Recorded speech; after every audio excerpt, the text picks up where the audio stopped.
जो कानून धर्म के आधार पर देश को बांटते, जो ऊंच नीच का कारण बन जाते हैं, ऐसे कानूनों को आधुनिक समाज में कोई स्थान नहीं हो सकता है। अब समय की मांग है कि देश में एक सेकुलर सिविल कोड हो। हमने कम्युनल सिविल कोड में 75 साल बिताए हैं, अब हमें सेक्युलर सिविल कोड की तरफ जाना होगा। मेरे प्यारे देशवासियों, हमारे देश में सुप्रीम कोर्ट ने बार बार यूनिफॉर्म सिविल कोड को लेकर जो चर्चा की है, अनेक बार आदेश दिए हैं, क्योंकि देश का एक बहुत बड़ा वर्ग मानता है और उसमें सच्चाई भी है कि जिस सिविल कोड को हम लेकर के जी रहे हैं, वो सिविल कोड सचमुच में तो एक प्रकार का कम्युनल सिविल कोड है, भेदभाव करने वाला सिविल कोड है। ऐसे सिविल कोड से जब संविधान के 75 वर्ष मना रहे हैं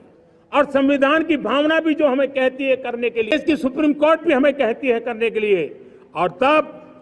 जो संविधान निर्माताओं का सपना था, उस सपने को पूरा करना हम सबका दायित्व है। और मैं मानता हूं इस गंभीर विषय पर देश में चर्चा हो, व्यापक चर्चा हो, हर कोई अपने विचारों को लेकर के आए और उन कानूनों को, जो कानून धर्म के आधार पर देश को बांटते, जो ऊंच नीच का कारण बन जाते हैं, ऐसे कानूनों को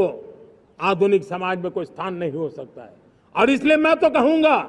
अब समय की मांग है कि देश में एक सेकुलर सिविल कोड हो। हमने कम्युनल सिविल कोड में 75 साल बिताए हैं, अब हमें सेक्युलर सिविल कोड की तरफ जाना होगा, और तब जाकर के देश में धर्म के आधार पर जो भेदभाव हो रहे हैं, सामान्य नागरिक को जो दूरी महसूस होती है, उससे हमें मुक्ति मिलेगी।